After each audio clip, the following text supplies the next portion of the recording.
ഞങ്ങൾ new year ആഘോഷിക്കാൻ ബീച്ചിലോട്ട് പോവാട്ടോ. ഞങ്ങൾക്കിവിടെ ഈ ബീച്ച് മാത്രമേ ഉള്ളൂ ഒന്ന് എൻജോയ് ചെയ്യാനായിട്ട്, അല്ലാതെ പാർക്കോ മാളോ അങ്ങനെ ഒന്നുമില്ല കേട്ടോ.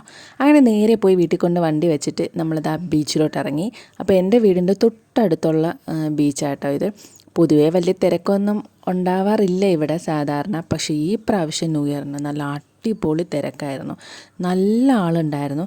ഞങ്ങൾ ചെന്ന് കുറച്ച് കഴിഞ്ഞപ്പോഴത്തേക്ക് വീണ്ടും ഇങ്ങനെ ആളുകൾ കൂടി വന്നുകൊണ്ടിരിക്കുക കേട്ടോ. ഞങ്ങളിങ്ങനെ കറങ്ങി നടന്ന് എവിടെയെങ്കിലും വെച്ച് സ്ഥലം ഉണ്ടെങ്കിൽ ഇരിക്കാമല്ലോ എന്ന് പറഞ്ഞ് കറങ്ങി നടക്കുകയാണ്. ഓരോരുത്തർ ഫുഡൊക്കെ കൊണ്ടുവന്നിട്ട് ഫുഡും കാര്യങ്ങളും ഒക്കെ കഴിക്കുന്നുണ്ടായിരുന്നു അവിടെ ഇരുന്ന്. കുറച്ച് സമയം കഴിഞ്ഞപ്പോഴത്തേക്ക് ന്യൂ ഇയർ ആയി.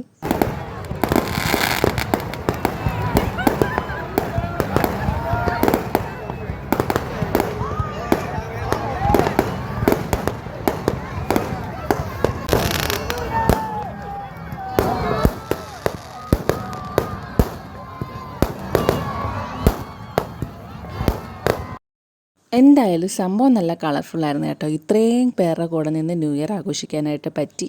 അങ്ങനെ 2025 കഴിഞ്ഞു. എനിക്ക് അത്ര സ്പെഷ്യലൊന്നും അല്ല 2025. ഇനി 2026 എങ്ങനെയാണെന്ന് നോക്കാം. പിന്നെ നമ്മൾ നേരെ വീട്ടിലേക്ക് പോയി അവിടെ ഫുഡും കാര്യങ്ങളൊക്കെ നമ്മൾ സെറ്റാക്കി വെച്ചിട്ടായിരുന്നു വന്നിട്ടുണ്ടായിരുന്നത്. അങ്ങനെ ഫുഡൊക്കെ കഴിച്ചു. അപ്പോൾ എന്തായാലും എല്ലാവർക്കും ഹാപ്പി ന്യൂ ഇയർ.